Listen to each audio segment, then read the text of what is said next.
오늘 우리에게 주시는 거룩하신 하나님의 말씀은 사무엘상 2장 22절에서 26절의 본문의 말씀입니다. 거룩하신 하나님의 말씀을 함께 일으키셔서 합독에 봉독에 올리도록 하겠습니다. 엘리가 매우 늙었더니 그들의 아들들인 온 이스라엘에게 행한 모든 일과 해방문에서 수종드는 여인들과 동침하였음을 듣고 그들에게 이르되 너희가 어찌하여 이런 일을 하느냐? 내가 너희의 악행을 이 모든 백성에게서 듣노라. 내 아들들아 그리하지 말라. 내게 들리는 소문이 좋지 아니하니라. 너희가 여호와의 백성으로 범죄하게 하는도다.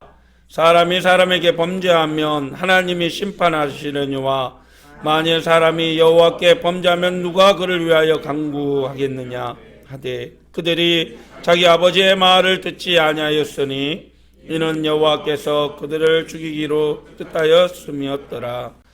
아이 사무엘이 점점 자라매 여호와와 사람들에게 은총을 더욱 받더라. 아멘. 최고의 유산이라는 제목의 하나님의 말씀을 함께 나누고자 합니다. 작년 연말에 인기리에 방송되었던 드라마입니다. 재벌집 막내 아들.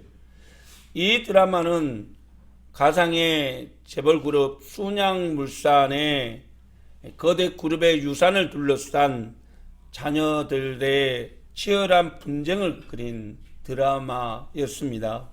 피를 나눈 형제, 부모 사이에도 유산을 상속받기 위해서는 피도 눈물도 없이 배신과 또 핍박의 과정들을 통해서 서로가 살아가기 위한 그런 모습들을 그린 드라마였습니다. 그런데 이 드라마를 자세히 살펴보니까 그들의 모토가 되는 그룹들이 있었다는 것입니다. 우리나라 재벌가 내에서도 이러한 분쟁이 지금까지 지속돼 왔었다는 것이지요. 현대그룹의 계열사 분리를 둘러싼 시아주머니 번임과의 분쟁. 발음이 안 되네요. 또 롯데그룹은 형제 간의 다툼, 아버지와 자식 간의 고소고발 다툼, 두산그룹의 형제의 난, 또 롯데그룹의 그러한 치열한 분쟁들, 대한항공의 오빠와 동생들 간의 지분 다툼. 참 이 선조의 유산을 둘러싼 자식들과 가족들 간의 분쟁은 드라마 절여가라 할 정도로 그렇게 치열하게 그려졌습니다. 저는 생각해 보았습니다. 자식들이 그렇게 남겨진 부모의 유산을 가지고 치열하게 싸울 거라고 생각하면 부모가 과연 그 재산을 남겨줄 수 있을까? 라는 생각 말입니다. 그래서 자문 기자는 부자로 살지만 번뇌하고 다투는 것보다 가난해도 서로 사랑하고 나누고 베푸는 것이 지혜로운 인생이다라고 우리에게 가르쳐주고 있습니다. 잠언 15장 16절 말씀 우리 같이 한번 보겠습니다. 가산이 적어도 여호와를 경외하는 것이 크게 부하고 번뇌하는 것보다 나으니라. 이 말은 재산이 부족한 듯 해도 하나님을 섬기면서 사는 것이 큰 재물 때문에 고민하면서 하는 것보다 낫다라는 뜻이지요. 그렇습니다. 유산은 물질적인 것만을 의미하지 않습니다. 유산이라는 단어의 사전적인 의미는 선조가 남긴 가치 있는 물질적인 것, 그리고 또한 정신적인 전통이라고 정의하고 있습니다. 다시 말해서 진정한 유산은 물질적으로 남기는 것도 중요하지만 자식을 향한 선조의 정신을 이어받게 하는 그것이 진정한 유산이다라는 말이죠. 사랑하는 성도 여러분, 교회를 둘러보면 지금까지 바울이 세운 수많은 교회들 중에서 현존하는 교회가 과연 몇 개가 될까요? 고린도 교회, 에베소 교회, 갈라디아 교회, 많은 교회들은 이 땅에서 사라졌지만 지금 이 땅에 우리가 드리는 이 예배 신앙을 이어받기 위해서 수많은 선조들이 그 신앙의 유산을 물려줬기 때문에 우리는 이 시간 하나님에 대해서 바른 신앙과 가치관으로 예배할 수 있게 된 것입니다. 마찬가지입니다. 우리 부모님들도 우리를 위해서 수고하고 애쓰고 그렇게 사시다 가셨지만 그 사랑과 정신이 남아있기 때문에 우리는 이 시간도 서로 사랑하고 섬기며 살아가고 있는 것이지요. 성경적인 바른 가치관과 아름다운 믿음의 유산을 지키고 실천하며 하나님이 기뻐하시는 믿음의 삶을 살아갈 수 있는 저와 여러분이 되시기를 주님의 이름으로 축원합니다. 물질 만능주의 시대에서 우리 자녀들과 다음 세대가 물질의 가치만을 추구하며 이기적이고 독선적인 삶을 사는 것이 아니라 그들이 사랑으로 나누고 베풀고 남에게 인정을 받을 수 있는 그런 아름다운 삶을 살아갈 수 있도록 믿음의 최고의 유산을 남겨줄 수 있는 저와 여러분이 되시기를 바랍니다. 오늘 본문에서는 어렵게 기도해서 얻은 귀한 아들보다 그를 주신 하나님을 더 귀하게 여기는 믿음의 어머니와 세속적인 가치관에 살아가도록 자녀를 방치한 영적인 무책임한 아버지를 비교함으로써 물질이 최고의 가치라고 믿게 하는 이 시대를 살아가는 저와 여러분에게 가장 아름다운 믿음의 최고의 유산은 무엇이며 그 유산을 남기기 위해서는 우리는 무엇을 해야 할 것인가를 우리에게 가르쳐 주고 있습니다. 오늘 본문의 말씀을 통해서 어린이 주일을 보내는 저와 여러분에게 우리가 우리의 자녀들과 다음 세대들에게 남겨야 될 소중한 유산이 무엇인지 깊이 깨닫고 실천하는 은혜가 있기를 소망합니다. 오늘 본문의 배경이 되는 두 가문을 살펴보고자 합니다. 이스라엘 마지막 사사인 사무엘 가문의 엘가나와 대제사장 가문의 엘리 가문이 등장을 합니다. 엘가나에게는 한나와 분인나라는 두 아내가 있었는데 한나는 아이를 갖지 못했고 그는 이 하나님께 성소를 찾아서 간절하게 기도함으로써 하나님을 감동시키고 아이를 가지게 되었던 것입니다. 그런 사무엘을 그는 하나님 앞에 아낌없이 드렸고 하나님의 일을 하도록 바쳤던 것이죠. 그리고 사무엘은 자라나면서 하나님과 사람 앞에서 은총을 받았더라라고 성경은 기록하고 있습니다. 오늘 본문의 26절 말씀 함께 다시 한 번 더 살펴보겠습니다. 어린 사무엘이 점점 자라매 여호와와 사람들에게 은총을 더욱 받더라. 어머니가 가진 하나님 중심의 믿음의 유산이 자녀가 하나님 앞과 사람들 앞에 은총을 누리게 했다라는 것이죠. 이런 축복이 저와 여러분의 가정 가운데 넘치기를 소망합니다.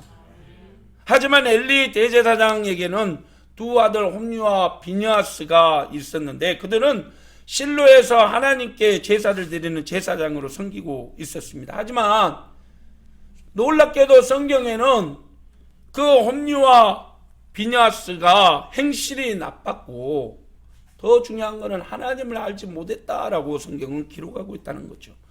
우리의 사무엘상 2장 12절에 우리말 성경을 통해서 한번 본문의 의미를 깨달아 보겠습니다. 엘리의 아들들은 악한 사람들이었습니다. 그들은 하나님을 의식하지 않았습니다. 다시 말해서 엘리 제사장의 아들 홈리와 비느하스는 하나님의 부르심을 따라 소명을 가지고 제사장의 직분을 감당한 것이 아니라 그저 혈통과 아버지의 안내에 따라서 종교적인 직업으로 그 자리에 올랐다는 것이죠. 아버지가 아들들에게 가장 중요한 제사장의 정신과 하나님에 대해서 알려주지 않아서 결국 그 아들들은 나쁜 행실로 백성들을 놀라게 만들었다는 것입니다. 그들의 악행은 하나님께서 정하신 제사를 멸시하였고요. 오늘 본문의 내용처럼 하나님의 임재를 상징하는 성소에서 여인들과 도저히 이해할 수 없는 행동들로 많은 사람들에게 비난을 들었다라는 것입니다. 제사장이 제사장 직분을 감당하지 못하고 비난만 들었다는 것이죠. 아버지가 세상적인 가치관과 지위만을 물려주고 진정한 믿음의 유산을 남기지 않을 때 그 자녀는 불행해지고 많은 이들을 실망시키는, 아니 하나님 앞에서 범죄함으로 그 가문이 역사에서 비참하게 사라져버리는 그런 일이 일어나게 되었다는 것입니다. 왜 이런 불행이 닥쳤을까요? 29절에서 그 해답을 가르쳐주고 있습니다. 우리 함께 보겠습니다. 너희는 어찌하여 내가 내 처소에서 명령한 내 재물과 예물을 밟으며 내 아들들을 나보다 더 중히 여겨 내 백성 이스라엘이 드리는 가장 좋은 곳으로 너희를 살지게 하느냐. 엘리 제사장이 아들들에게 믿음의 유산을 남기지 못한 이유가 오늘 뚜렷하게 기록되고 있는데요, 하나님보다 아들들을 더 사랑하고 귀하게 여겼다는 것입니다. 문제는 여기에 있는 것이죠. 그렇습니다. 부모가 하나님보다 아들들을 더 중요하게 생각할 때 하나님에 대해서 알려주고 교육하기보다는 자식에게 더 좋은 대학 가는 법, 더 잘 먹고 잘 사는 법, 사회적으로 지위와 역할을 더 잘 감당할 수 있는 법만 가르쳐주고 더불어 살아가는 법, 하나님을 섬기는 법을 가르쳐주지 않았기 때문에 그들은 세상 속에서 믿음으로 낙오가 되고 말았다는 것이죠.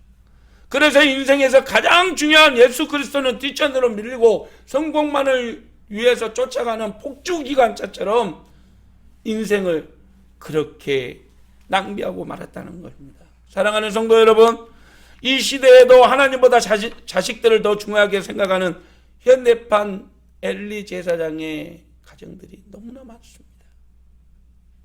자녀들이 잘못해도 하나님의 말씀을 기준으로 책망하고 바로잡지 않는 현대판 엘리 제사장의 가문 말입니다. 그래, 네가 원하는 대로 살아라. 정직하게만 살아라. 편안하게만 살아라. 저와 여러분은 그런 현대판 엘리 제사장이 되지 않기를 간절히 축원합니다. 그렇다면 하나님과 많은 사람들에게 은총을 받은 사무엘 같은 믿음의 자녀들을 세우기 위해서 우리가 물려줘야 될 최고의 유산은 무엇일까요? 그것은 바로 기독교적인 시각을 가지고 세상을 살아가도록 하는 힘, 파워입니다. 기독교적인 시각, 하나님 중심의 시각이 그에게 있어야 된다는 것이죠. 능력도 있고 지혜도 있고 용기가 있어도 성경적인 시각이 없으면 그것은 자기가 원하는 의를 드러내는 삶을 살 수 있기 때문이시죠. 다시 말해서 그리스도인으로서 합당한 성도의 삶을 살아가도록 가르치고 보여주어야 한다는 것입니다. 세상을 살아갈 때 예수님과 동행하며 예수님의 능력을 의지해서 살아가는 모습을 보여줌으로써 우리 다음 세대들이 우리가 살아가는 그 길을 따라올 수 있도록 만들어주는 것, 이것이 믿음의 유산이라는 것입니다. 할렐루야. 수많은 가문들, 수많은 가정들이 70년대 이후에 먹고 살만하니까 가장 많이 시도한 게 뭐였냐면 조상의 묘소 가꾸기, 삐까번쩍한 대리석으로 치장하고 좋은 나무 심고, 왜? 우리 가문이 이런 가문이다라고 내세우기 위해서 말입니다. 그러나 진짜로 자식들 후손들을 위해서는 보여주는 것이 중요한 것이 아니라 새겨지는 것이 중요하다는 것입니다.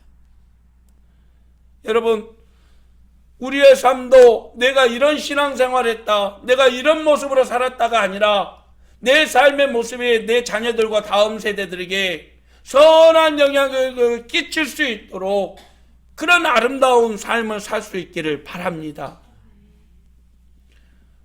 그런 믿음의 유산을 남기기 위해서는 우리가 꼭 해야 할 것, 꼭 그렇게 살아야 될 삶은 무엇일까요?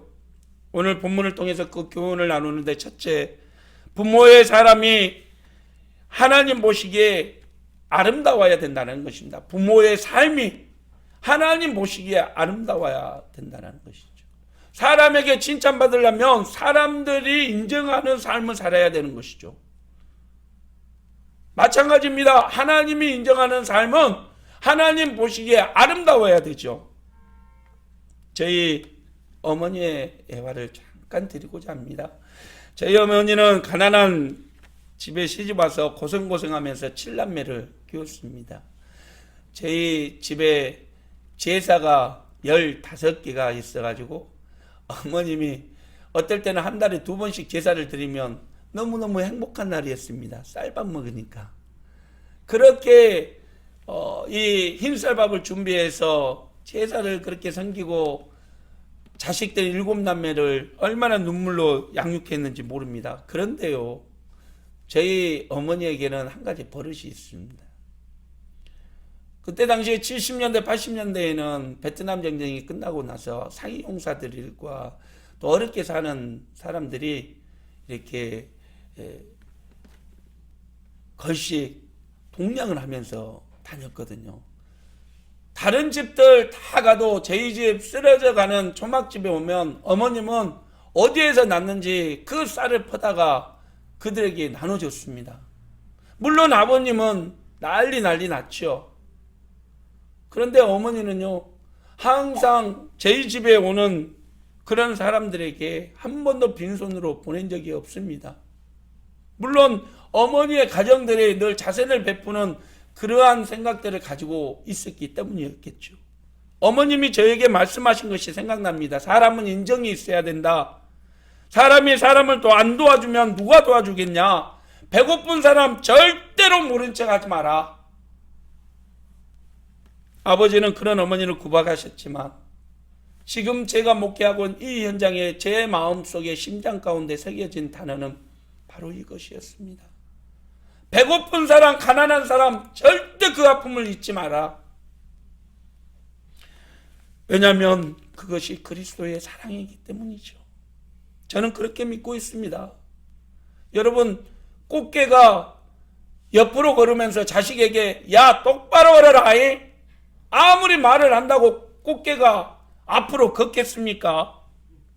하나님 앞에 정직하고 하나님의 사람으로서 부끄럽지 않는 내 자신의 삶을 본다면 자식들은 그 길을 따라오게 됩니다.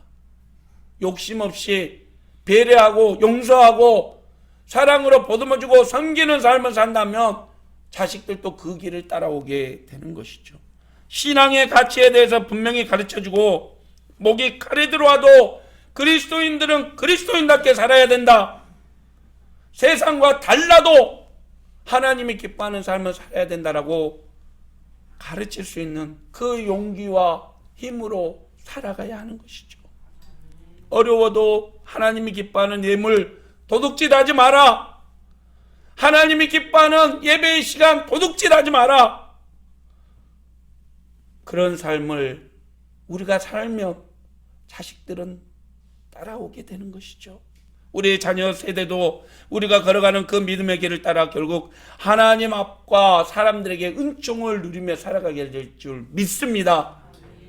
저와 여러분의 삶이 하나님을 기쁘시게 하고 감동시키는 아름다운 성도의 삶이 되기를 주님의 이름으로 축원합니다. 둘째, 부모의 가치관이 성경적인 기준에서 벗어나야 되지 않는다는 것이죠. 요즘에 얼마나 많은 가치관의 변화들이 있는가 모릅니다. 남녀의 가치관의 변화, 물질에 대한 변화, 청년들의 가치관의 변화 말입니다. 몰빵해서 코인 투자, 또 잡 투자, 그러다가 허무하게 무너지면서 작년에는 우리나라에서 최고의 자살률이 기록이 됐다는 뉴스가 전해졌습니다. 여러분, 우리가 살아가는 이 세상과 하나님이 우리에게 주시는 가치관은 충돌될 수 있습니다. 그렇다면 우리가 걸어가야 될 가치관의 길은 무엇입니까? 성경적인 가치관인 것이죠. 오늘 잠언 22장 6절에 잠언 기자는 우리에게 이렇게 가르쳐주고 있습니다. 함께 봉독하겠습니다. 마땅히 행할 길을 아이에게 가르치라. 그리하면 늙어도 그것을 떠나지 아니하리라. 할렐루야. 그렇습니다. 인생길에는 많은 즐거움과 기쁨도 있지만 또 많은 가시와 아픔들도 있죠. 힘들고 지쳐 죽을 만큼 고통과 고난이 찾아올 때도 있습니다. 그 길을 헤쳐나가기 위해서 중요한 게 무엇입니까? 가치관입니다. 가치관. 당장 내 손에 물질이 주어져도 가치관이 다르면 가는 길이 달라지기 때문이죠. 여러분, 여호와를 경외하는 것이 우리의 힘인 줄 믿으시길 바랍니다. 우리가 세상을 승리하며 살아갈 수 있는 힘과 용기는 여호와를 경외하는 것입니다. 그 힘이 어디에서 길러집니까? 가정에서 길러지죠. 부모님들을 통해서 길러지는 것입니다. 부모의 정신을 통해 하나님을 배우게 되고 이웃에 섬기는 법을 배우며 살아가게 됩니다. 급격하게 변하는 시대 속에서 우리의 자녀들이 영원히 변하지 않는 하나님의 말씀에 순종하며 살아가기 위해서는 우리 부모 세대가 절대로 성경적인 가치관에서 벗어나지 말아야 합니다. 그런 믿음의 주인공 되시기를 주님의 이름으로 축원합니다. 마지막 세 번째로 변하지 않는 믿음의 삶을 보여주어야 한다는 것이죠. 엘리 제사장을 한번 생각해 봅시다. 하나님의 부르심 앞에서 귀한 제사장의 직분을 감당했습니다. 그는 많은 사람들에게 하나님에 대해서 가르쳤고 하나님 앞에서 제사를 드리는 그러한 직분들을 감당했겠죠. 그런데 그가 늙었을 때 그의 총기가 흐려졌다고 성경은 얘기합니다. 그의 자식들이 하나님 앞에서 사람들 앞에서 죄를 짓고 많은 사람들에게 비난을 받는데도 그는 말로 타이를 뿐 그들의 삶의 가치관을 변화를 시켜주지 못했습니다. 왜 그렇습니까? 그의 삶이 마지막에 달라졌기 때문이죠. 믿음의 좋은 유산은 처음과 끝이 변하지 않는 것입니다. 믿습니까? 사실 엘리 제사장 그렇게 철저하게 하나님 중심으로 삶을 살았던 사람이 결국 하나님 앞에서 믿음이 흐트러지니까 자식들이 곁길로 나가게 됐던 거죠. 결국 하나님의 사자는 그에게 그 가문에 멸문제하를 당할 것이라고 놀라운 소식을 전하게 되죠. 그렇습니다, 여러분. 썩어도 준치라는 말이 있습니다. 그리스도인은 그 어떤 상황에서도 그리스도인의 가치관으로 살아가야 되죠. 우리는 용두사미가 돼서는 안 됩니다. 굳건한 믿음을 가졌다면 그 믿음대로 밀고 나가야 되죠. 이것이 성경적인 가치관이라면 너는 이 길을 반드시 가야 된다고 자식들에게 타협하지 않는 불굴의 신앙 정신으로 아이들 앞에 서 나가야 된다는 것입니다. 부모가 지그재그 걷는데 자식들의 그 길을 똑바로 걷을 자식들이 얼마나 있겠습니까? 여러분, 하나님 앞에서도 인정받고 살다가 어느 순간 그 길을 벗어나게 되면 우리도 모르게 하나님과 사람들에게 비난의 도구가 될 수가 있다는 것입니다. 사랑하는 성도 여러분, 오늘 본문에 나오는 한나처럼 끝까지 하나님을 향한 신뢰와 믿음 변치 마시고 오직 하나님만 섬기는 믿음의 주인공 되시기를 바랍니다. 나의 영향력은 나에게만 아니라 나의 자녀와 그 후손에게도 미친다는 생각을 가지시고 세상이 아닌 하나님의 기준으로 삼고 살아가는 저와 여러분이 되시기를 주님의 이름으로 축원합니다. 말씀을 마칩니다. 얼마 전 10년 동안 상가교회에서 얼굴 한번 붓기지 않고 목회하며 살아왔는데 은혜도 모르는 목사라고, 은혜도 갚지 않는 목사 자식이라고 그 말을 듣고 너무나 힘들었습니다.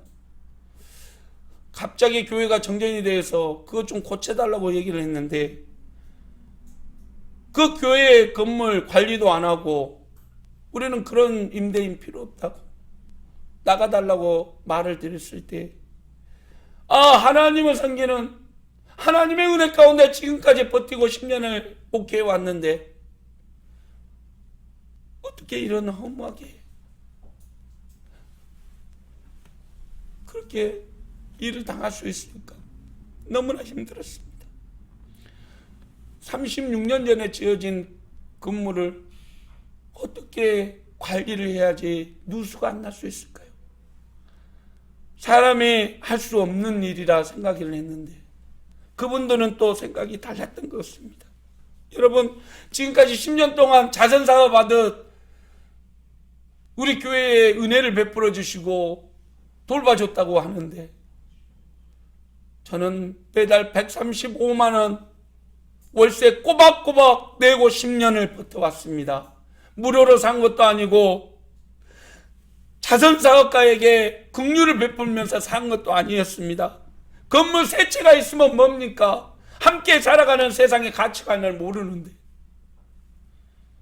돈이 많으면 뭐합니까? 진정한 돈의 가치를 모르는데 건물주가 힘이 되고 능력이며 세입자는 돈 버는 도구라고만 생각하며 살아가는데, 저는 당당하게 말씀드릴 수 있습니다. 여러분, 그런 정신은 오래 버티지 못합니다.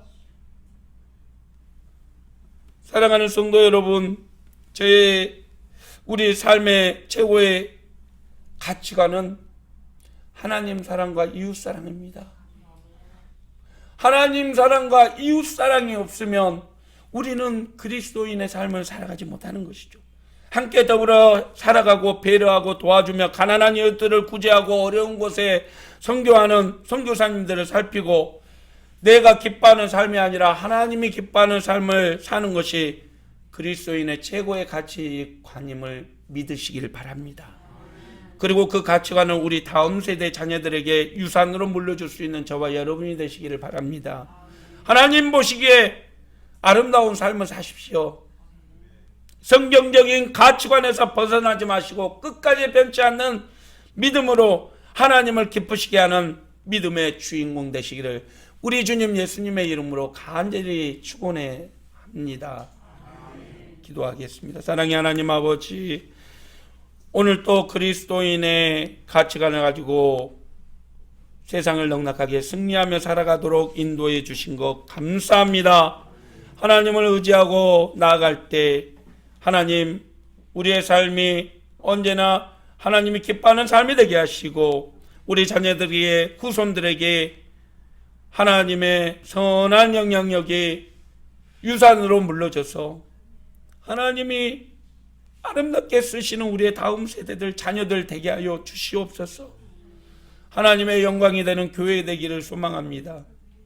이 교회의 가치관이 이 근동 지역을 영향력 있게 행사하게 하시고 불의와 타협하지 않는 아름다운 신앙의 가치관으로 하나님의 백성으로서 승리하는 우리 세연학교회 또 모든 성도들 되게 하여 주시옵소서. 예수님의 이름으로 기도하옵나이다. 아멘. 사랑하는 성도 여러분, 언제나 우리를 사랑하시는 하나님의 사랑을 믿고 세상으로 나아가십시오.